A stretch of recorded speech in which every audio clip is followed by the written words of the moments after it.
우리 옆에 계신 분들에게 인사할까요? 잘 오셨습니다. 네, 우리 어색하니까 한 번 더 할까요? 앞뒤를 향해 환영하고 축복합니다. 아멘, 아멘, 감사합니다. 오늘 이제 말씀을 들을 텐데요. 가장 소중한 만남, 가장 소중한 만남이란 제목으로 우리 하나님이 주시는 말씀을 살펴보려고 합니다. 우리 살아가면서 인생에 가장 소중하고 중요한 일 중에 하나가 뭐냐면 누군가를 만나는 일입니다. 누군가를 만나는 일.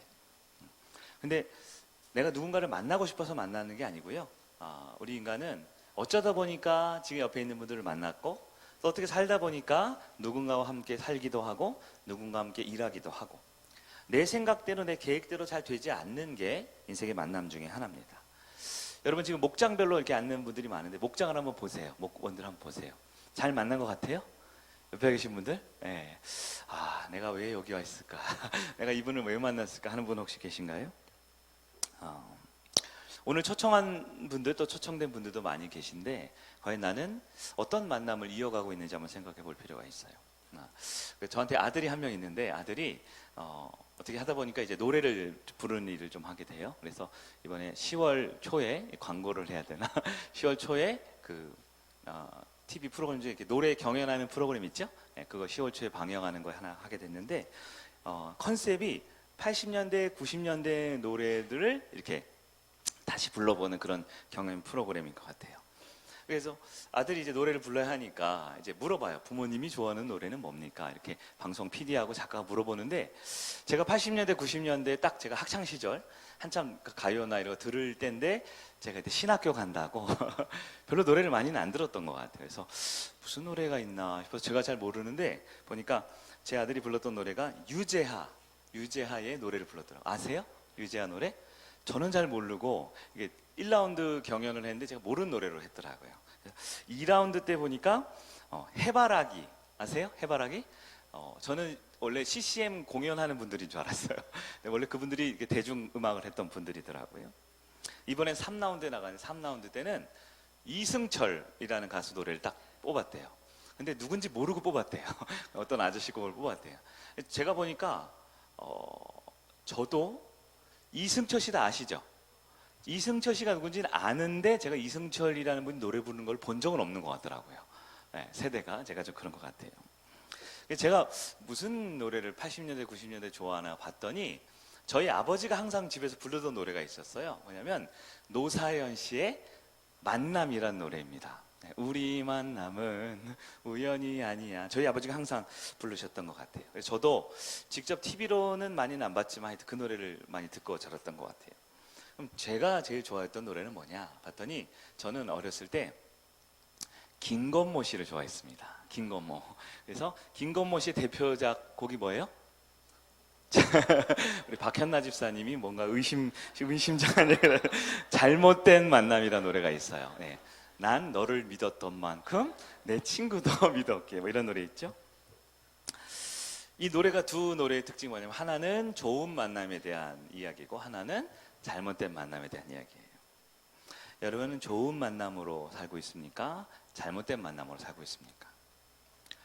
우리가 학창 시절 그런 얘기 하죠. 친구를 잘못 만나서 내 인생이 꼬인 것 같아. 인생이 참 어려웠던 것 같아. 근데 어떤 경우는요, 내가 잘못된 길을 가고 있었지만 그때 참 좋은 선생님을 만나서 참 좋은 멘토를 만나서 좋은 공동체, 좋은 사람들 만나서 내 길이 다시 괜찮은 길로 바뀌어졌어 하는 분들도 있는 것 같아요. 제가 전회교회 있을 때 벌써 한참 전 얘기네요. 교회 여러 이렇게 사역들이 있는데 그 중에 제가 가정사역국을 맡았던 적이 있어요. 가정사역국은 뭐냐면 이제 여러분 들어보셨어요? 어머니 학교, 아버지 학교 이런 거 들어보셨죠? 네, 그 결혼 예비 학교 이런 그 가정에 관련되어 있는 갈등이나 어려움들을 회복하기 위한 교회 내 프로그램이었는데요. 그 중에 안에 부부 학교라는 게 있었어요. 부부 학교에 지원하는 분들은요, 겉보기에는 다 아무 문제 없는 분들입니다. 왜냐하면 진짜 문제가 심하면 사실 그런데 잘 안 올 수 있잖아요. 그래서 1기, 2기 진행하면서 교회에 있는 중직들을 대상으로 먼저 하라 그랬어요. 목사님이. 그냥 다 하라고. 그래야지 이제 젊은 분들도 하고 조금 문제 있어도 갈등이 있어도 할 수 있으니까요. 그래서 가정수역국을 진행하면서 첫 오리엔테이션 시간에 질문지를 나눠드려요. 여러 가지 설문도 하고 하는데 그 중에 질문이 이런 게 있었어요. 다시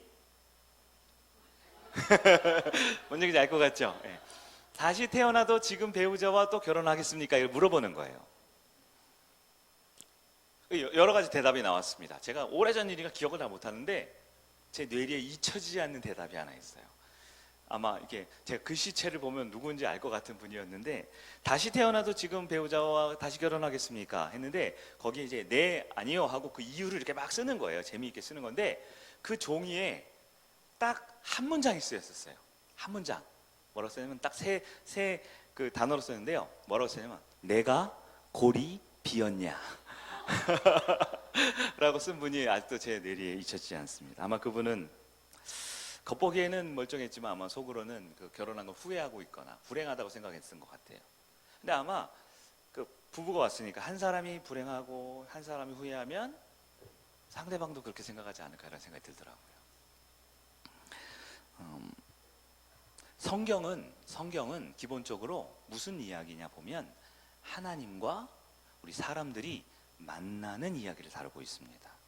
특히 하나님이신 예수 그리스도, 우리가 하나님으로 믿는 예수 그리스도께서 어떻게 우리에게 찾아오셔서 우리를 만나 주셨느냐, 이야기가 성경의 주제예요. 성경의 창세기부터 요한계시록이라는 총 66권의 말씀들이 있는데요. 이 모든 말씀들 결국 어떤 부분은 설명으로 장황하게 하기도 하고요. 어떤 부분은 이야기, 스토리로 아주 재미있게 접근하기도 하고요. 어떤 장르는 시로 혹은 뭐 환상이나 계시라는 장르로 다양하게 성경에 쓰여 있지만 공통적인 이야기는 하나님께서 우리 인간에게 찾아오셔서 어떻게 만남을 가져주시느냐 이야기입니다. 오늘 우리가 아까 우리 김저 어린이가 성경을 잘 읽어줬어요. 그래서 시간이 좀 빠듯했는지 성경을 찾기 전에 읽어서 여러분 무슨 얘기인지 잘 모를 수도 있고, 오늘따라 화면이 안 나왔네요. 오늘 같은 날은 화면을 띄워주면 좋겠다 싶어요. 네. 이따가 성경을 다시 한번 차차히 봤으면 좋겠는데요. 오늘 이야기는 한 여인이 몹쓸병에 걸렸는데 나았다라는 이야기예요. 그 이야기 전체 이야기는. 그렇죠? 병 걸린 여인이 나았다는 얘기. 근데 그것은 사실 본문의 주제가 아닙니다. 본문의 주제는 한 여인이 몹쓸병에 걸렸다 나았다라는 치유의 이야기는 주제가 아닌 작은 주제, 소재에 해당하고요. 본문이 정말 말하는 바려는 하나님께서 어떻게 인간을 만나주시느냐, 예수님, 그리스도께서 어떻게 우리 인간에게 찾아오셨느냐 하는 이야기다라는 겁니다. 여러분, 우리 그리스도인들은 예수님이 우리를 만나주셨다라는 것을 은혜라고 부릅니다. 하나님께서 우리에게 찾아오신 이야기를 은혜라고 부릅니다. 만약 혹시 오늘 우리 중에 혹은 처음 오신 분이나 새로 오신 분, 혹시 성도님 중에서도 하나님에 대한 존재, 하나님에 대한 믿음 자체가 없거나 아니면 헷갈리거나 의심되는 분들도 있을지 모르겠지만, 오늘 말씀을 들으실 때는 이걸 한번 같이 공감해 주셨으면 좋겠어요. 만약에 하나님이 있다면, 정말 전능하신 분이, 세상을 만드신 분이 존재한다면 그분이 우리에게 찾아왔다라는 이 이야기에 우리가 마음을 좀 열고 좀 들어보았으면 좋겠습니다. 이제 9월이 됐는데요. 이번 주부터 9월 첫째, 둘째, 셋째, 넷째 우리 4주 동안은 성경의 예수님 이야기인 마태, 마가, 누가, 요한복음 네 4복음서에 한 가지 이야기씩을 우리가 들어보면서 하나님이신 예수 그리스도께서 어떻게 인간에게 찾아오셨는가, 그 얘기를 들을 거예요. 오늘 처음 오신 분들 한 번만 올 건 아니죠? 네? 아까 영상에도 뭐 빰빰빰빰 또 오라고 이렇게 하셨는데, 네, 또 오실 거죠? 몇 번 들어보셨으면 좋겠어요. 하나님이 인간에게 찾아온 이야기를 몇 번 들어보시면서 이게 정말 나에게 와닿는 얘기인지 진짜 얘기인지 한번 공감하고 같이 가봤으면 참 좋겠습니다. 먼저 예수님을 만나러 온 이야기 한번 시작해 볼까요? 예수님을 만나러 온 여인이 있습니다. 오늘 보면 25절, 26절 한번 보시면 이렇게 돼 있어요. 12해를 혈루증으로 앓아온 한 여자가 있어 많은 의사에게 많은 괴로움을 받았고 가진 것도 다 허비하였으되 아무 효염이 없고 도리어 더 중하였던 자예. 아멘. 여인이 어떤 고난과 고통을 받는지를 이 마가라는 사람이 묘사를 하고 있습니다. 12년, 몇 년이에요? 12년을 혈루증이라는 병에 앓고 있어요. 이 혈루증을 의학적으로 좀 보면요, 그런 거죠. 남자들은 잘 모르는 병인 것 같아요. 여성 부인과 병인데요, 몸에서 어딘가에서 피가 나는데 멈추지를 않는 병입니다. 멈추지 않는 병이에요. 굉장히 괴롭겠죠. 근데 원인을 알 수가 없어요. 치료법도 알 수가 없어요. 당대 의학 정보와 기술로는. 일종의 아주 사람을 괴롭히게 만드는 난치병, 불치병에 가까운 병이죠. 근데 이게 의학적으로 굉장히 나쁜 병인 것뿐만 아니라 이게 종교적인 의미가 있습니다. 그 당시 유대교는, 이스라엘 사람들은 유대교, 하나님을 믿는 사람들이잖아요. 유대법상 몸에서 피를 흘린다라는 것은 부정하다라는 것을 뜻합니다. 부정하다. 부정하다. 부정하면요, 피가 몸에서 난다, 부정하다라는 것은요, 사람들과 더 이상 접촉을 할 수 없는 것을, 사회적인 의미를 가지고 있어요. 그러니까 오늘 이렇게 우리가 집회를 하죠. 모여있죠? 부정한 사람 여기 올 수가 없습니다. 부정한 사람은 초청을 해서 안 돼요. 초청을 해도 초청받아 오면 안 되는 겁니다. 근데 이게 종교적인 의미로 그런데 실제적 우리 삶의 어떤 의미냐? 이게 우리가 사람이 살아가면서 여러 사람과 관계를 맺잖아요. 더불어 살아가잖아요. 그런데 의학적으로 그런 병이고 종교적으로 그런 부정한 병인데, 실제로 내가 살아가면서 내 사회성, 내 관계적으로 무슨 얘기냐? 바로 내가 병에 걸렸는데 그 누구에게도 위로를 받을 수 없는 상황이라는 뜻이에요. 감기가 걸렸으면 누가 감기약을 주겠죠. 뭐 몸이 골절이 되면 병원에 치료를 받겠죠. 근데 부정한 병에 걸렸기 때문에 그 누구에게도 위로를 받을 수가 없어요. 가장 가까운 가족에게도, 친구에게도, 사랑했던 사람들과도 접촉을 하면 안 되는 병입니다. 근데 그 병이 몇 년이요? 12년 동안 생각해 보십시오. 12년 동안 곁에 아무도 없는 거예요. 12년 동안 아픈데 말할 사람이 없습니다. 힘든데 위로해 주는 사람이 없는 거예요. 12년간 여인은 고립된 삶을 살았습니다. 여러분, 코로나 격리 해보셨죠? 요즘에는 코로나 격리 안 해본 사람 찾는 게 더 어렵더라고요. 나는 코로나 혹시 아직 한 번도 안 걸린 분 계세요? 몇 분 계시네요. 대단한 분들입니다. 슈퍼 항체를 가진 분들, 이거나 친구가 없거나. 근데 친구가 없진 않아요. 우리 전영민 선생님, 우리 한아름 선생님이 친구니까. 보니까 주중에 뭐 회도 먹었다 그러고 막 초밥도 먹었다 그러고 다 알고 있어요, 제가. 코로나 격리돼 본 분들 알죠? 2번 걸린 분들 있죠. 네, 저희 아들도 2번 걸렸어요. 3번 걸린 분들도 있다 그러더라고요. 네. 근데요, 코로나 격리되면 어떻게 돼요? 자가 격리인데 방에 들어가 있잖아요. 처음에는 열이 나니까 뭐 아픈지도 뭐 정신 못 차려요. 근데 하루 이틀 지나면 요즘에 그 약 먹으면 괜찮아지잖아요. 그 다음부터 이제 시작되죠. 예, 외로움과 고독함에. 예, 아무도 찾아오지도 않고 그냥 괜찮냐 문자 몇 통 오고 그냥 하루 종일 천장만 쳐다보고 누워 있는 거예요. 한 3일 지나면 괜찮은 것 같은데 생각도 들잖아요. 그러나 법적으로는 일주일이 있어야 된대요. 우리 많은 권사님들 가고 싶은 교회도 못 가고. 우리 그때 한 점 영상으로 예배드렸던 적 있죠? 네. 여러분, 일주일, 딱 일주일 집에 있는 것도 그렇게 답답한데요, 12년을 단 한 사람의 위로도, 단 한 사람의 걱정도, 단 한 사람의 그런 사랑 어린 그런 터치도 없이 혼자 지냈던 거예요. 제 친구 목사 이야기를 전에 한 적이 있었는데, 김형수 목사님 이야기를 전에 한 적이 있어요. 그 초반에. 저랑 동기인데요, 사실 나이가 같진 않아. 한 5살, 6살 많은 형님인데요, 이름이 김형수이기 때문에 제 이름하고 비슷하죠. 그렇기 때문에 이제 번호로 쭉 볼 때 저랑 이제 앞뒤 번호로 가까운 분이어서 친했던 분인데요, 이분이 그때 암에 걸렸다 그랬죠. 혈액암에 걸렸습니다. 1년 반을 고생을 하셨는데요, 제가 보기에 이분보다 더 목사님 같은 분이 없어요. 정말 신실하고 정말 목회도 잘하고요. 그 중학교 2학년 딸이 있었어요, 당시에. 그 딸하고 사모님하고 목사님 얼마나 신실하게 목회를 잘하는지 우리가 모두 참 기뻐하고 좋아했던 분인데 혈액암에 걸렸어요.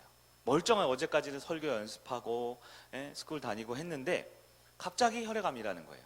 혈액암이 그러면 사람이 잘 처음에 모르거든요. 처음에는 낙심하죠. 그러다 나 한번 나와볼래, 치료해볼래, 용기를 내요. 그리고 한 달, 2달 후에 또 만나면 또 재발이 됐다는 소식이 들리고, 또 방사선 치료하고 항암 치료하고 여러 가지 수술 받고 하고 하는데 또 다시 올라오려 하다 보면 다시 낙심하고 좌절하고 또 떨어지고.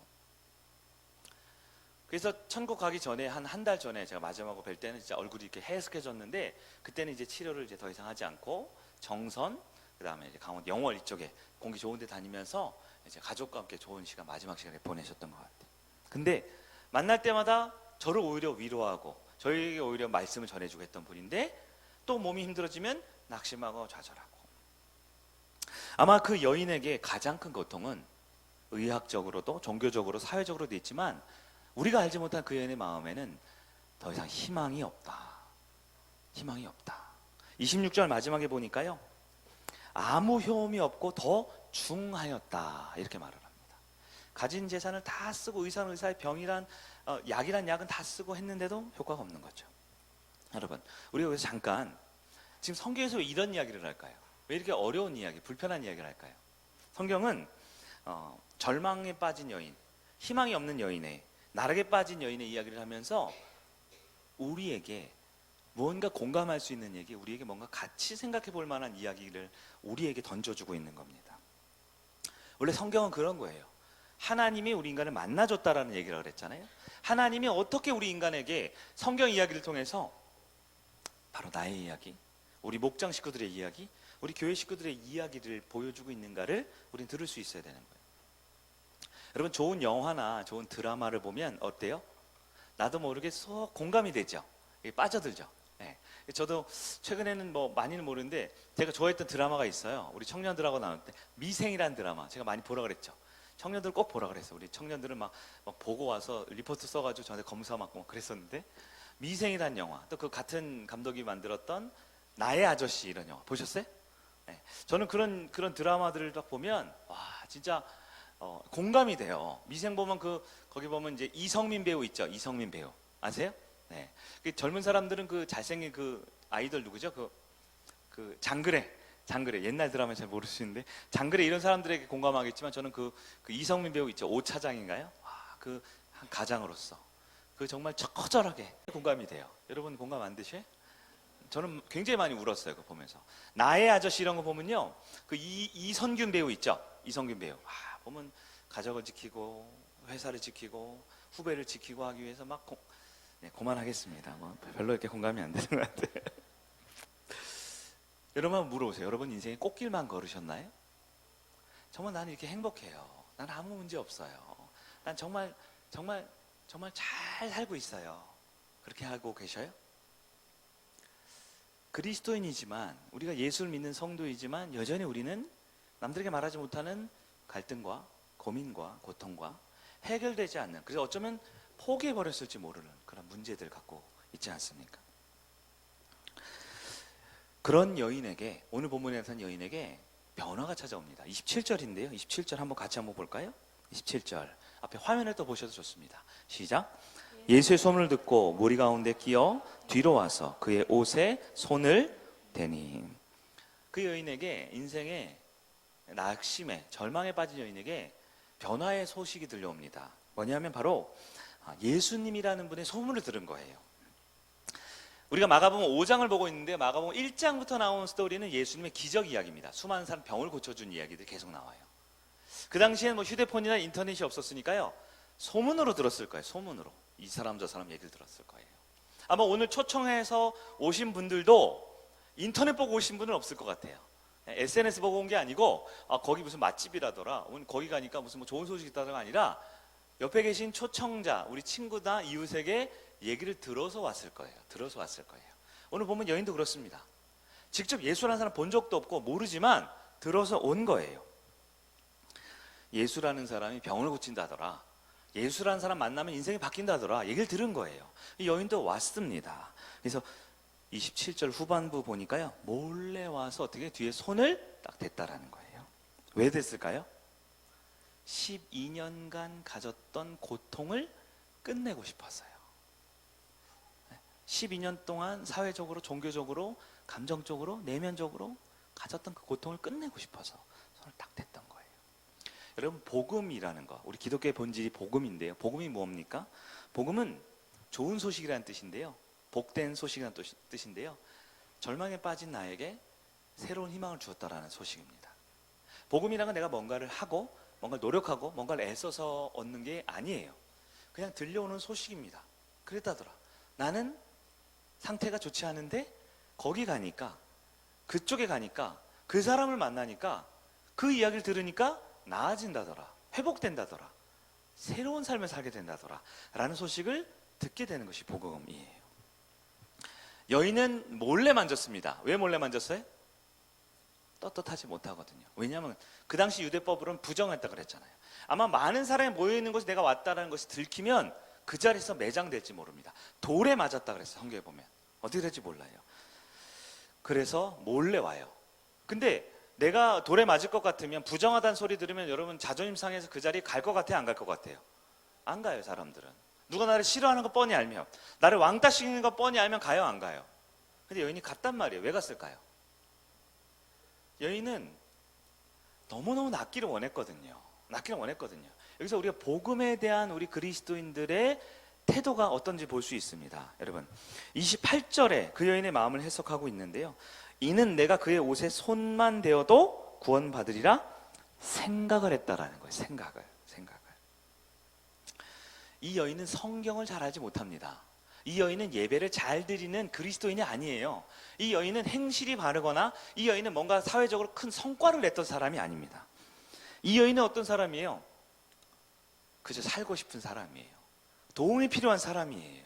은혜가 필요한 사람입니다. 그래서 부끄럽지만, 그래서 사람들이 싫어하지만, 그래서 내가 올 자리 아닌 거 아닌가 이런 생각에 빠졌지만, 그러나 살고 싶어서, 도움이 필요해서, 즉 내 문제, 내 인생의 내 문제 아무도 해결해 주지 못하고 나도 해결하지 못하는데 12년 동안이나 고통스러웠지만 이 외로움의 문제, 고난의 문제 해결하고자 사람들을 뚫고 들어와서 예수의 옷에서 가만히 손을 대었다라는 거예요. 이 여인은 딱 두 가지를 알고 있습니다. 딱 두 가지. 이게 복음에 대한 우리 자세. 첫째, 내 인생의 문제는 내가 해결하지 못한다. 나는 절망에 빠져 있다. 내가 가지고 있는 근심, 걱정, 그것이 경제적인 문제이든 건강의 문제이든 가족과의 문제이든 내가 하고 싶은 그 일, 그게 잘 안 되는 문제이든 혹은 해결할 수 없는 주변에 있는 그 근심인데 해결되지 않은 문제, 이거 내가 못한다라는 것을 알았어요. 왜냐하면 12년 동안 할 수 있는 건 다 해봤었거든요. 근데 안 되는 걸 알았어요. 여인이 알았던 건 두 번째는 뭡니까? 유일한 소망이 나에게 있는 게 아니라 그 예수라는 사람에게 있을지 몰라 라는 기대를 가졌다라는 거예요. 확실한 믿음 아닙니다. 성경 많이 한 거 아닙니다. 봉사 많이 한 거 아닙니다. 그죠? 내 안엔 답이 없기 때문에 남들은 분명히 저 사람에게 답이 있다는, 나도 한번 가볼까 했다라는 거예요. 여인은 예수님을 찾아왔습니다. 예수님을 보려고요. 예수님을 들으려고요. 예수님을 한번 만져보고 경험해 보려고요. 오늘 이 자리에 여러분들이 찾아오셨는데요. 왜 오셨습니까? 내 친구가 안 오면 안 된다 그랬어요. 네, 벌써 뭐 밥도 많이 사주고 여러 번 선물도 받아서 발을 빼기가 조금 애매해서 한 번은 가야겠다 싶어서. 근데 사실 여러분 이 자리에 오신 것은요, 여러분은 어떻게 오실지 모르지만 결국 우리는 다 예수라는, 기독교에서 말하는 그 신이라는 분이 어떤 분인지 알려고, 들으려고, 보려고 주님께서 우리를 초청해 주신 거예요.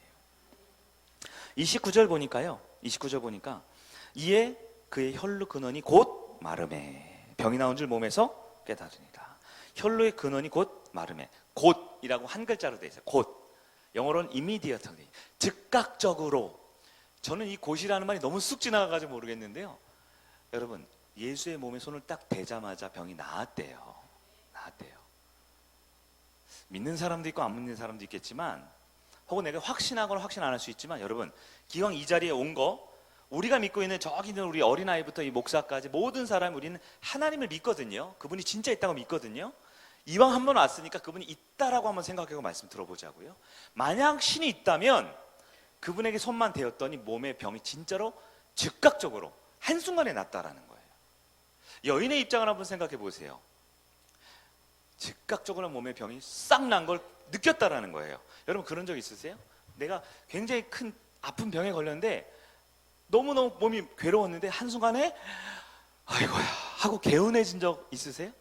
그러니까 이런 거죠. 열이 펄펄 오를 때 있잖아요. 열이 오르면 막 만사기차고 온몸이 아프고 막 어찌할 바를 모르잖아요. 근데 그러다가 일정 온도가, 몸이 열이 똑 떨어지면 몸이 갑자기 개운해지는 경험 있죠. 그런 경험 있죠. 여인이 그런 거예요. 지금 순간적으로.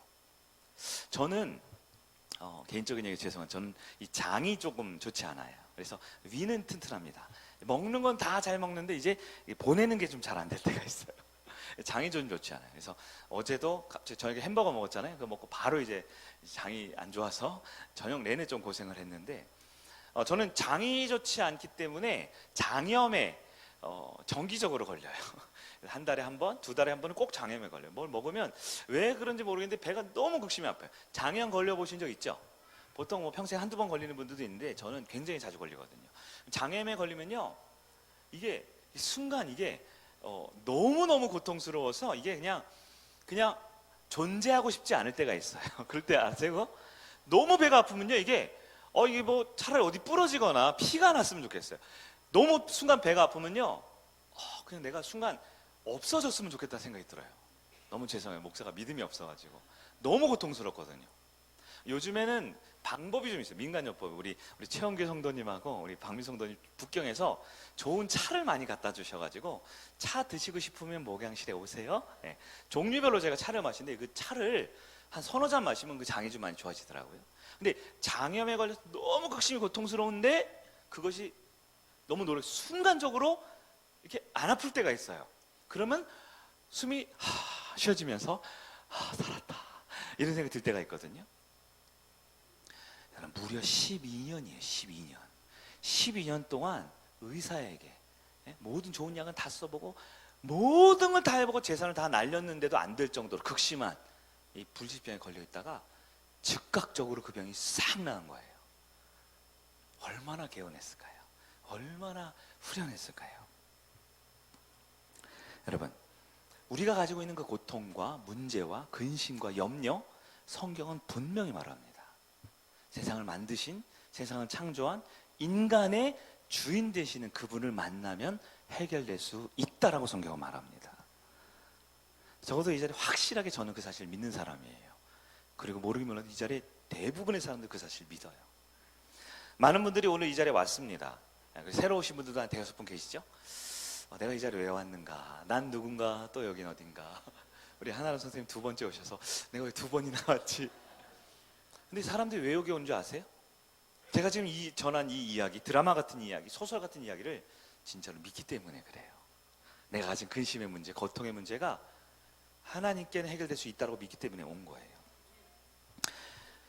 우리가 첫 번째 봤던 얘기는 여인이 누구를 찾아왔어요? 예수님을 찾아왔죠. 근데 사실 성경을 보면요, 정반대 얘기를 합니다. 예수님께서 이 여인을 찾아왔다라고 성경이 말해요. 두 번째 이야기를 들어볼게요. 지금까지는 절망에 빠진 여인이 예수를 찾아왔다라고 했는데 사실 성경은 그게 아니라 예수가, 즉 하나님이신 예수가 여인에게 찾아왔다라고 얘기를 해줘요.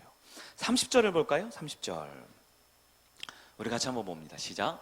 예수께서 그 능력이 자기에게 나간 줄을 곧 스스로 아시고 무리 가운데서 돌이켜 말씀하시되 누가 내 옷에 손을 대었느냐 하시니. 아멘. 예수님이 자기 능력이 나간 줄을 어떻게 알아요? 곧 아셨죠. 여인이 즉각적으로 몸이 나은 걸 깨닫는 바로 그때 곧 즉각적으로 예수도 아신 거예요. 근데 예수님이 아시고 뭐라 그랬어요? 누가 내 옷에 손을 댔냐라고 어떻게 보면 좀 생색을 내시려고 그러는 거예요.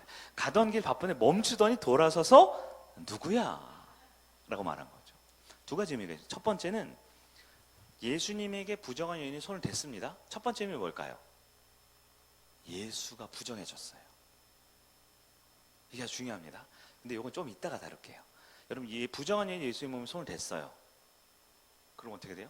유대법상 부정한 여인이 만져진 사람도 부정해지는 거예요. 두 번째, 더 우리에게 중요한 얘기입니다. 근데 예수님은 왜 물어보는 거예요? 내 몸에 손을 누가 댔냐고 왜 물어보는 걸까요? 생색 내려고? 여러분 좀 생각해 보세요. 우리가 보통 신에 대해서 말할 때 전지전능하다고 말하죠. 전지전능하다. 전능하다라는 건 뭐예요? 뭐든지 할 수 있는 거죠. 예수님은 그 여인의 병을 즉각적으로 낫게 하실 수 있는 하나님입니다. 우리의 믿음은 그래요. 예수님은 그런 분이에요. 근데 한순간에 몸에 손만 대도 병을 낫게 하는 분이 나에게 손댄 여인이 누군지를 모르고 계실까요? 그건 논리적으로도 말이 안 되죠. 차라리 낫게 할 수 없다라고 믿는 거는 괜찮은데 정말 낫게 했다면 낫게 한 분이 누가 내 몸에 손댔는지를 모른다? 그 말이 안 되죠. 전능한 분은 전지하게 돼 있거든요. 예수라는 분이 낫게 했는데 낫게 하면 그만이지 누군지 찾고 있다라는 거예요. 왜 찾을까요? 저는 이 말씀 보면서 창세기 3장 9절 이야기가 떠올랐어요. 창세기 3장 9절이 뭐냐면 인류 최초의 인류의 아버지였던 아담이 범죄했습니다. 죄를 저질렀어요. 그래서 아담이 어떻게 해요? 하나님 부끄러워 숨었죠. 그래서 창세기 3장 9절에 보면 하나님 나타나 뭐라고 말씀하셨어요? 아담아 내가 어디에 있느냐? 어디에 있느냐? 하나님이 아담이 어디 있는지 모르셔서 찾는 거죠. 우리 어린아이들 어디 있어? 까꿍 그런 것처럼 찾는 걸까요? 저라도 찾을 것 같아요. 그 나무 밑에 숨어 있잖아요. 하나님이 내가 어디 있느냐라고 물어본 걸 뭘까요? 이것은 내가 있어야 할 자리에 있지 않았던 것에 대한 책망이기도 하고 또한 동시에 다시 회복을 위한 은혜의 초청이기도 합니다. 다시 내 앞에 나오라는 거죠. 내가 너에게 찾아가고 싶은데 아담이 어떻게 해요? 자꾸 숨어 다니는 거잖아요. 죄 때문에 사람들은 숨어 다니고 하나님 피하거든요. 내가 가진 죄 본성 때문에 하나님을 거부하고 피하거든요. 하나님은 어떻게 해요? 짠! 하고 나타날 수 있는 분이지만 하나님이 우리에게 찾아오셔서 우리가 하나님 앞에 나오기를 원하는 거예요. 결단하기를 원하는 겁니다. 오늘 본문에도 그렇습니다. 예수님께서 누가 내 몸에 손을 대었느냐? 몰라서 그런 것이 아니죠. 그 여인을 만나주고 싶어 하시는 겁니다. 32절 보니까 예수께서 둘러보시니 이렇게 돼 있어요. 예수께서 이 일 행한 여자를 보려고 둘러보시니. 지금 30절, 31절, 32절 이 긴 세 절을 걸쳐서 똑같은 얘기를 하고 있는 거예요. 여인이 찾아와서 중병 걸렸다라는 걸 한 절에 끝냈고요. 몸에 손대는 것도 한 절에 끝냈는데 예수님께서 누가 내 몸에 손댔어? 제자들이 찾는데 뭔 얘기입니까? 32절에 한 여인이 그랬다라는 것을 찾아서 둘러보시니. 여러분 둘러보시니 여러분 헬라어 문법으로 현재 진행형이에요. 우리 한국말에는 현재 진행형이라는 의미가 굉장히 약하기 때문에 잘 모르죠. 근데 우리 영어 공부해 보신 분들은 현재 진행형의 의미를 알 텐데요. 헬라어, 고대 헬라어 문법의 현재 진행은 굉장히 큰 강조의 의미가 있습니다. 뭐냐면 지금 화자가 말하고 있는 이 예수께서 화자가 예수님께서 둘러보신다라고 말하고 있는 순간까지도 둘러보고 있다라는 거예요. 계속. 근데 사실 그렇지 않죠. 예수님이 둘러보신 사건은 한참 전 얘기고요. 마가라는 사람이 쓴 것은 마가는 예수님의 첫 번째 제자 베드로의 사촌 베드로의 제자뻘이잖아요. 맞죠? 예수님이 지금 여인을 고친 사건에 수십 년 지난 후에 마가가 쓰는 건데 마가가 쓰면서 어떤 용법을 쓰냐면 예수께서 지금도 둘러보고 있다라는 거예요. 지금도 둘러보고 있어요. 이건 문법적으로 논리적으로 말이 안 되죠.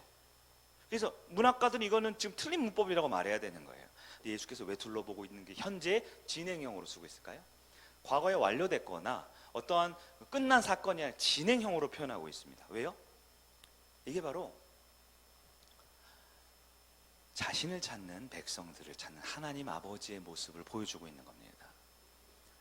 하나님께서는 인간을 만나러 이 땅에 예수님을 보내주셨어요.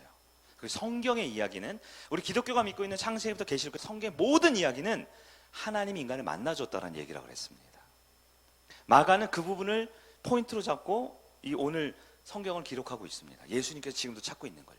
요한복음 1장에 뭐라고 말합니까? 예수님께 이 땅에 오신 이유가 뭐라 그래요? 하나님이신 예수님이 인간의 몸으로 이 땅에 온 이유는 바로 하나님을 보여주기 위함이다 그래요. 요한복음 1장 18절 우리 한번 읽어볼까요? 시작. 본래 하나님을 본 사람이 없으되 아버지 품속에 있는 독생하신 하나님이 나타나셨느니라. 아멘.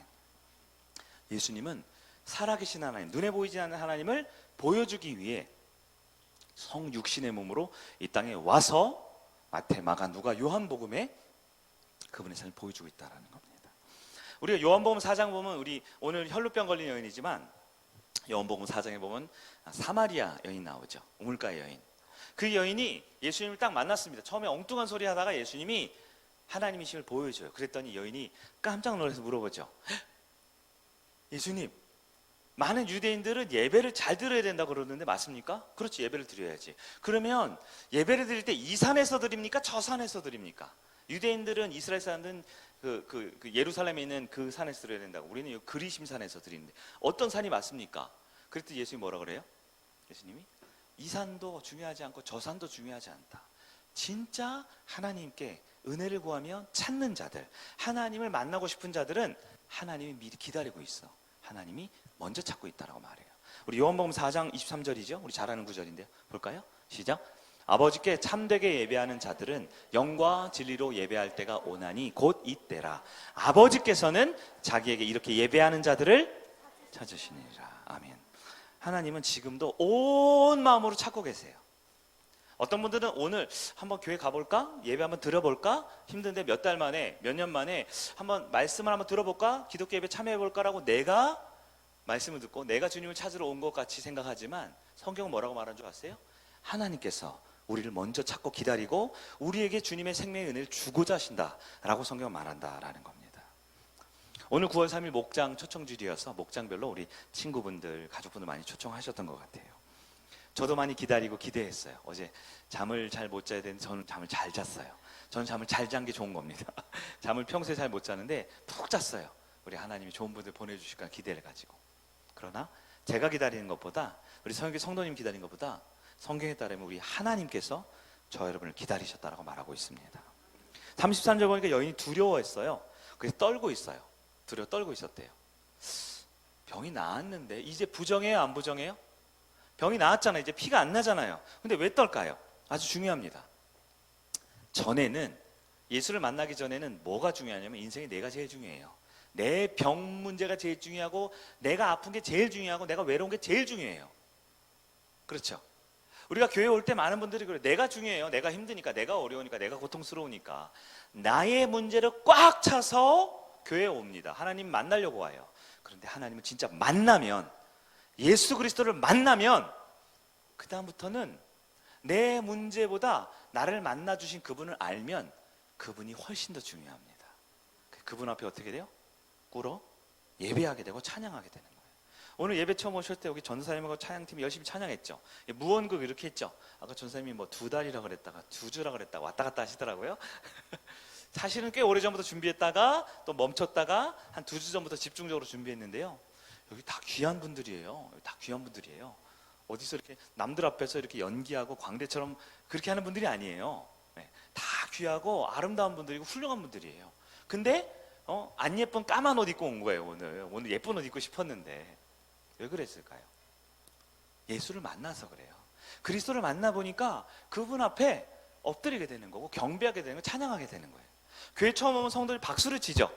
손을 들죠. 와, 이상하다. 광신도들이다. 시키지 않아요. 목사가 박수 치라고 시키거나 전사님 손 드세요. 하나 둘 셋 야 이렇게 시키지 않아요. 근데 손을 왜 듭니까? 그리스도를 만나면 그렇게 돼요. 살아계신 하나님을 만나면 내 문제, 내 고통, 내 아픔 해결이 되는 겁니다. 여러분, 암이라는 건 고치기 어려운 병이죠. 암. 네. 우리 교회도 암에 걸렸던 분들이 꽤 많이 있으시죠? 너무 죄송하지만 지금도 죄송하지만 나으셨으니까 대장암 걸린 분도 있고요, 유방암 걸린 분도 있고요, 폐암 걸린 분들도 있었어요. 지금 다 나으셨죠? 깨끗이? 네. 재발도 안 깨끗이 나으셨어요. 네. 중암병에 걸렸던 나은 분들 여러분 먼저 생각해 보세요. 내가 잘나서 나은 거예요? 네? 여러분 정말 하나님께 감사하고 있어요? 하나님 나에게 새로운 생명 주시고 새로운 인생 살게 해주신 감사하고 있습니까? 주변은 어때요? 아, 저분 진짜 병 나았대. 여러분 진짜 하나님 같이 바라보고 있습니까? 하나님 살아계셔서 우리를 낫게 하시고 고쳐주시는 분임을 믿고 있어요? 우리 중에는 얼마 전에, 몇 년 전에 뭐 돌아가실 뻔한 분들도 있잖아요. 중환자실에서 막 오늘 내일하고 막 갑자기 우리 막 기도해야 하고 있는데 막 문자 왔잖아요. 막 수치가 높아요. 막 뭐 가족들 오래 하고 그랬어요. 막 이런 분들도 있었잖아요. 지금은 너무 건강해져서 네, 축구도 하시고 우리 하나님은 치유하는 분이에요. 회복시키시는 분이에요. 34절 보니까 딸아 내 믿음이 너를 구원했다라고 말했어요. 여기서 중요한 건 뭐냐면 딸의 믿음, 이 여인의 믿음이 구원했다고 그랬는데요, 사실 정확히 말하면 믿음이 구원한 게 아니고요, 하나님의 은혜, 예수님이 고쳐준 거죠. 예수님이 고쳐준 걸 이 여인이 어떻게 해요? 믿음으로 받아들인 거죠. 여전히 하나님은 살아계시고요, 하나님은 은혜의 주님입니다. 하나님의 은혜는 우리에게 골고루 은혜를 끼치세요. 근데 어떤 분은 그것을 믿는 분이 있고 어떤 분은 믿지 않는 분이 있어요. 이 여인은 예수의 몸에 손을 대면 낫겠다, 내가 구원받겠다. 여기서 구원은 병 고침이에요. 치유받겠다라는 생각을 가지고 있었어요. 그런데 나중에 예수님 앞에 오니까 어떻게 했다고요? 꿇어 경배했다 그랬거든요. 처음에는 내 문제 고치려고 왔는데 문제 나으니까 문제를 고쳐주신 분이 누군지를 알았어요. 그냥 그분 앞에 엎드리지 않을 수 없던 거예요. 예배하지 않을 수 없던 거예요. 예수님 그 모습을 보고 너의 믿음이, 여기서 믿음은 예수를 만나면 병 고친다라는 게 아니에요. 예수가 누군지를 알고 그분 앞에 꿇어 엎드렸던 겁니다. 그 믿음이 너를 어떻게 해요? 구원했다. 첫 번째 구원은 병 고침이지만 두 번째 구원은 영원한 하나님 나라 백성이 됐다라는 치유입니다. 여러분, 12년의 고통이 끝났습니다. 12년. 12라는 숫자는 유대 개념으로는 완전수예요. 12는 맞죠? 헬라 문화권에서는 7이죠. 일주일이 그래서 완전한 날이고요. 유대인은 12진법을 쓰죠. 12가 완전수예요. 꽉 찬 고통이 해소됐다라는 거예요. 여인의 모든 병은 깨끗이 낫습니다. 어떻게 해요?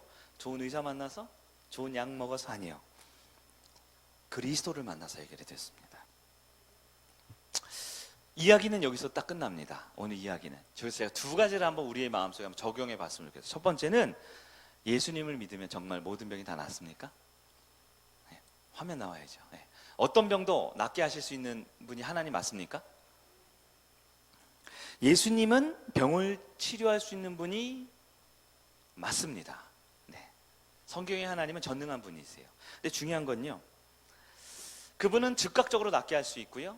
네. 그분은 빼세요. 네. 그분 즉각적으로 날 수 있게 하고요. 그분은 다시 재발하지 않을 또 완전한 치유를 할 수 있는 하나님이세요.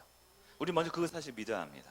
그런데 주님의 뜻은, 주님의 계획은 모든 이 땅에 있는 병을 다 없애시거나 모든 근심, 걱정, 고통을 다 없애지는 않으시는 게 또 주님의 뜻이기도 합니다. 그럼 이런 생각하지 않아요? 처음부터 병을 주지 말지, 병을 창조하지 말고 근심, 걱정을 창조하지 말지. 그걸 해결할 수 없는 문제가 있죠. 왜냐하면 우리 인간은 가지고 있는 죄의 문제가 있기 때문에 그래요. 병이 낫는 것보다 더 근원적인 문제가 해결돼야 되는 겁니다. 예수님이 실제 이 땅에 오셨지만 많은 병자를 고치셨어요. 많은 기적을 행하셨어요. 중요한 건 예수님 당시에 모든 병을 다 고쳤냐? 그러지는 않습니다. 많은 병을 고치긴 했지만 다 고친 건 아니에요. 모든 죽은 사람을 다 살리셨냐? 그건 아니에요. 예수님 고친 사람 누구예요? 회당장 야이로의 땅, 나인성 과부의 아들, 그리고 죽은 나사로 살리셨죠. 3명 정도 예수님 다시 살리셨어요. 어떤 주석가가 쓴 글을 제가 재미있게 읽었어요. 예수님이 나사로 보고 뭐라고 그랬어요? 무덤가에서 나사로야 나오너라 그랬죠. 근데 만약 예수님이 피곤하셔서 그때 나사로야 나오너라 하지 않고 그냥 나오너라 했으면 큰일 날 뻔했다 그랬어요. 무덤가에 있는 사람 다 나올 뻔했다고. 예수님 콕 집어서 나사로야 이렇게 말했어요. 그 사람만 딱 살려줬다. 아주 재미있는 해석인데요. 중요한 건 뭐냐면 예수님께서는 우리의 병을 고칠 수 있습니다. 우리의 문제 해결할 수 있습니다. 그러나 주님의 뜻은 때로 우리에게 고난과 근심을 남겨둘 때가 있어요. 아직 우리에게 가지고 있으라 할 때가 있어요. 왜냐하면 더 중요한 포인트가 있기 때문에 그래요. 두 번째 적용이죠. 예수님은 절망 속 우리에게 찾아오신 유일한 분이라는 것을 알아야 한다라는 것입니다. 오늘 본문의 여인은 누구냐면 절망의 표본입니다. 인생의 절망의 표본이에요. 왜요? 우리도 다 절망하거든요. 우리 인생에는 절망의 DNA가 있어요. 고통의 DNA, 근심의 DNA가 있습니다. 성경에서 분명히 말합니다. 죄 때문에 그렇다고요. 드라마 얘기 하나만 더 할게요. 오징어 게임이라는 게 있어요. 보셨어요? 보신 분이 있고 대부분 안 보신 것 같아요. 보니까 넷플릭스라는 데 보면 전 세계 1위를 찍었던 드라마래요. 상도 많이 받고 그렇더라고요. 저는 솔직히 죄송한데 안 봤어요. 안 보고 설교를 해서 죄송한데 평론한 거를 제가 좀 봤는데요. 너무너무 잔인하대요. 영화, 드라마가. 너무너무 냉혹하대요. 근데 왜 인기 있는 걸까요? 사람들이 잔인하고 막 죽이고 막 이런 거 좋아해서 그래요? 왜 인기가 있는가를 이렇게 평가한 걸 보면 제 나름대로 해석을 했는데요. 그 드라마가 이런 얘기죠. 안 봐도 돼요. 제가 설명해 드릴게요. 456명이 생존 게임을 하는 거래요. 생존 게임 뭐예요? 서로 죽고 죽여서 마지막 한 명이 남으면 그 사람이 상금을 타가는 건데요. 한 사람 죽을 때마다 상금이 얼마씩 올라가요? 1억씩 올라간대요. 1억씩. 456명이니까 456, 455명을 죽이면 456억을 받는 거래요. 뭐 이렇게 좋아하세요? 456억이? 근데 놀라운 건 455명을 죽이면, 다 죽이면 456억을 받고요. 그걸 못하면 어떻게 돼요? 땡전 한 푼 못 받고 죽임당해야 되는 거예요. 내가 죽임당해야 되는 거예요. 여러분 그냥 단순하게 보세요. 455명 죽이고 그 돈 받으실래요? 아니면 아니면 죽어야 된다니까요. 그거 안 하실래요? 그런 거 안 하실래요? 하실 것 같아, 안 하실 것 같아? 정말 중리 내용한 얘기했는데요. 놀랍게도 그 영화의 컨셉을 보니까요, 456명이 다 자원해서 그 게임에 참여한다라는 컨셉이에요. 맞죠? 내가 자원해서. 정신 나간 사람들 같죠? 근데 왜 자원할까요? 그 영화에서 말하지 않는데, 이게 제 해석입니다. 딱 보니까 그 456명의 공통점이 있어요. 뭐냐? 인생에 절망을 느끼는 사람들이에요. 가지고 있는 수많은 문제들, 대표적으로는 경제적인 문제죠. 가족 간에 이혼하고, 자녀들이 막 부모인데 욕하고 찌르고 살인하려 하고, 사랑하는 여인에게 버림받고, 인생의 절망을 경험한 456명을 모아놨더니 그 문제를 해결하는 방법은 뭐예요? 그들이 느끼기에 드라마상에선 456억을 가지면 해결된다라는 그 하나의 탈출구를 위해 서로 죽이고 죽이는 전쟁을 하는 거예요. 아마 그 감독의 의도가 그게 아닌가 싶어요. 우리 인생이 그렇다라는 거죠. 탈출구가 없어요. 각자 나름의 절망과 근심과 고통과 상처 때문에 버티고 있어요. 버티고 있는데 해결할 방법이 없는 거예요. 그런 사람들 중에 좀 센 사람들 모아놓고 봤더니 서로 죽고 죽이는 게임을 통해 한 명 남겨서 이 돈이면 되지 않아? 이 돈이면 새로운 인생 살 수 있지 않아? 머리부터 발끝 다 받고 살 수 있지 않아? 라고 말하고 싶어 했다는 거죠. 거기 보면 목사도 나온다 그러더라고요. 드라마에. 짜증이 나 죽겠어요. 왜 그런 걸 하는지. 수리남이라는 드라마도 보니까 그 마약 왕이 목사더라고요. 저는 그런 사람이 아닙니다, 여러분. 너무 속물이고 인간적인 모습인데, 근데 제가 보면 그게 인간인 것 같아요. 인간사를 그러죠. 나쁜 사람이 어디 있어요? 처음부터 나쁜 사람, 악한 사람이 어디 있습니까? 다 우리 같은 똑같은 사람인데 내가 원해서 그런 게 아니라 살다 보니까 그 지경이 된 거예요. 살다 보니까 돈 때문에, 사랑 때문에, 살다 보니까 가족 때문에, 자식 때문에 절망의 나락에 빠진 것이죠. 여러분, 인생은 누구나 절망할 수 있어요. 나락에 빠져 있습니다. 지금 다 착한 척하고 다 괜찮은 척하지만 마음속에 해결되지 않은 응어리진 문제들 다 있는 거예요. 여러분, 그 문제 하나 해결해내면 인생이 풀릴 것 같죠? 네? 여러분 어때요? 돈 문제 있었잖아요. 경제적 문제 너무 고통스러워요. 겨우겨우 부도를 맞고 겨우겨우 카드값 해결하고 겨우겨우 돈 빌려다가 해결하면 해결되던가요? 또 다른 문제가 또 오지 않아요? 또 다른 문제. 여러분, 인생은 그런 것 같아요. 저는 엄청나게 오래 살진 않았지만 엄청나게 오래 산 사람들하고 매일 매주 수십 년을 만나다 보니까요, 다 그렇더라고요. 돈이 많은 사람, 부자인 사람, 큰 집에 사는 사람 더 그렇더라고요. 얼마 전에 있었던 그 분당 서현에 있었던 안 좋은 일이 있었죠. 그 사람을 누가 파헤쳐서 저기 어딘가에 20억대인가요? 그 비싼 아파트 살고 있다고 하면서 그것도 막 비난하고 있더라고요. 그렇게 잘 먹고 잘 사는데 왜 그랬냐 하면서. 여러분, 잘 먹고 잘 산다고 안 그래요? 집이 100평이고 집이 1000평이면 행복해요? 자유로워요? 네? 자녀가 그렇게 열심히 해서 좋은 데 보냈더니 진짜 행복하신 거 맞아요? 네? 좋은 대학 보냈더니 좋은 취업해야 되고 그랬더니 좋은 사람 만나야 됐더니 그렇게 예쁜 여자랑 결혼시켜놓고 멋진 남자랑 장가 보내놨더니 진짜 두 다리 쭉 뻗고 자는 거 맞아요? 사랑해서 애를 낳아봤더니 너무너무 행복해요? 너무너무 행복한 거 맞아요? 또 다른 문제 있지 않아요? 저는 어렸을 때 강원도 속초에 살았어요. 저희 아버지가 원양어선을 타셨기 때문에 그 당신 전화 이런 거 없죠. 바다에 있기 때문에 기지국에서 위성통신으로 언제 금요일 점심때쯤 들어올 거야 하면 저희 아버지가 선장이었기 때문에 선주부터 선원들까지 가족이 한 3, 40명이 모여요. 그 뱃머리라 그래. 한국 부두까지 딱 가서 아침부터 이렇게 있어요. 배가 언제 들어오나, 수평선 넘으면 배가 언제 들어오나. 보면요, 날이 굳은 날, 갑자기 귀향하는 날이 있어요. 그러면 파도가 치죠. 파도가 하나 팍 칩니다. 그럼 파도 하나 치면 이제 아버지 들어오는 배가 오나. 또 파도가 쳐요. 파도가 치고 바닷가 안 사시는 분들은 파도하면 좋죠. 여름 휴양지. 바닷가 사는 사람들은 이 파도가 절망이에요. 파도 하나 불면 끝나요? 또 파도 오고, 큰 파도 지나가면 작은 파도 오고, 작은 파도 지나가면 기다리던 아버지의 배는 안 오고, 또 파도 오고 또 파도 오는 거예요. 그럼 인생 그렇지 않아요? 여러분, 우리 인생의 문제, 갈등, 고민, 아픔, 결국은 또 다른 문제에는 또 다른 문제를 낳아요. 해결되는 방법은 성경에 따르면 딱 하나입니다. 그리스도를 만나야 합니다. 세상을 만드시고 우리 모든 문제를 해결할 수 있는 유일한 분, 그리스도를 만나야 해결이 됩니다. 그리스도를 만나기 전까지는 종류만 바뀌었지 또 다른 문제들 마치 자랑하듯 내 앞에서 이렇게 오디션 보는 거예요. 1번이 더 심한 문제인지 2번이 더 심한 문제인지 3번이 더 심한 걱정인지 매일매일 우리는 오디션 심사위원이에요. 수많은 문제들만 맞닥뜨리고 있는 거죠. 그러나 오늘 본문의 여인은 딱 하나입니다. 똑똑한 거 아니에요. 돈 많은 거 아니에요. 성격 좋은 거 아니에요.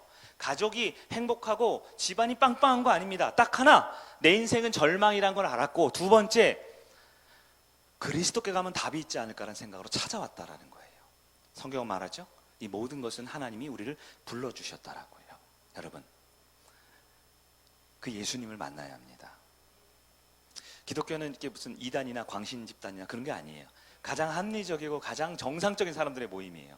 그러나 우리는 다른 것이 딱 하나 있어요. 우리는 세상을 만든 분이 있다라는 믿음이 있어요. 그분이 나를 사랑한다라는 믿음이 있어요. 시대는 바뀌고 상황은 바뀌고 환경은 다르지만 우리를 가장 잘하는 그 창조주께서 인간의 몸으로 이 땅에 오셔서 우리를 고치시고 우리 살릴 수 있다라는 믿음을 가지고 있어요. 그거 믿는데 돈 안 듭니다. 그거 믿는데 어떤 특정한 노력이나 헌신을 해서 믿어지는 게 아니에요. 살아가는 이웃들과 친척들과 가족들과 우리 동기들이 여러분이 기도하고 같이 믿자라고 권면하고 있어요. 여러분 한번 도전받아서 함께 이 믿음의 시작을 해봤으면 참 좋겠습니다. 말씀을 정리해 보도록 할게요. WHO 세계보건기구죠. 통계 보니까요 40초당 한 명이 자살한대요. 40초당 한 명. 연간으로 따지면 1년에 세계에서 80만 명이 스스로 목숨을 끊는데요. 근데 여러분 자살 시도하는 사람은 평균적으로 곱하기 20을 하면 된대요. 20명 중에 한 명이 실제로 자살에 성공한다 하더라고요. 이 말은 1년에 전 세계로 1600만 명이 스스로 목숨을 끊으려고 한다는 거예요. 대한민국이 자살공화국이죠.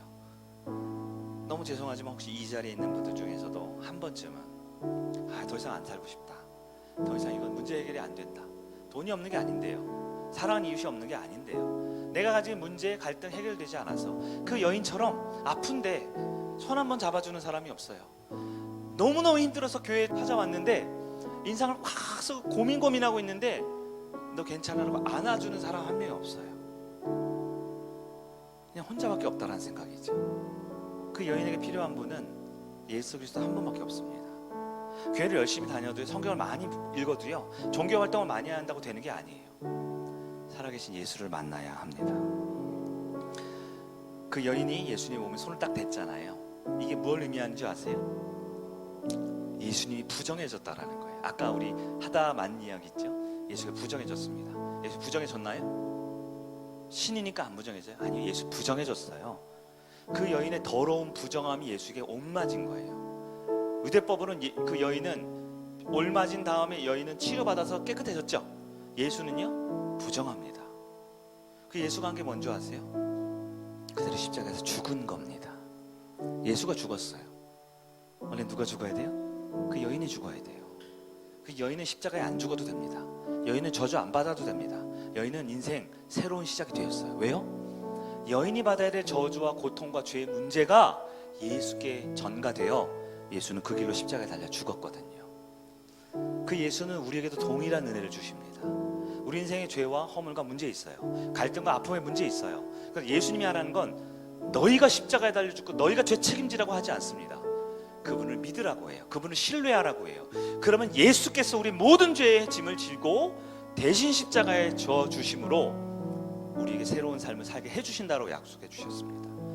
육신의 병 하나님은 고치실 수 있어요. 때로는 하나님께서는 당장에 고쳐주지 않을지 몰라요. 그러나 주님께서는 영원한 하나님 나라 백성으로 영원한 천국에서 더 이상 눈물도 고통도 아픔도 없는 그곳에서 영생을 누리게 해주고 싶으셔서 때로 우리에게 잠시 육체의 고난과 근심을 남겨줄 때가 있어요. 우리에게 중요한 건 맨 처음에는 병고치 먹고 싶어서 예수 찾아왔지만 내 돈 문제, 가족 문제, 여러 인생의 갈등들 때문에 왔지만 결국 하나님이 하고 싶은 것, 기독교가 해야 될 것, 교회와 목사가 전해야 될 것 딱 한 가지입니다. 우리는 예수라는 그리스도를 만나야 합니다. 그분을 만나서 그분께 내 인생을 맡겨야 됩니다. 그러면 예수께서는 어떤 문제도, 어떤 갈등도, 어떤 근심도 해결할 수 있는 참 하나님이심을 여러분 믿어보시기를 바랍니다. 저와 이 자리에 모든 성도들은 그 사실을 믿고 가는 거예요. 아직 안 믿어주셔도 괜찮습니다. 다음 주에 또 나오시면 돼요. 도와드릴게요. 김 목사가 부족하지만 돕겠습니다. 우리 목장이 도우려고 열심히 준비했어요. 친한 척도 이따 할 거예요. 밥 같이 먹자고 하고 물도 떠다 줄 거예요. 여러분 힘들고 어려운 거 여러분 도와줄 겁니다. 그렇게라도 시작해서 우리 살아계신 하나님 예수를 다 만나는 여러분들에게 예수님의 축복합니다.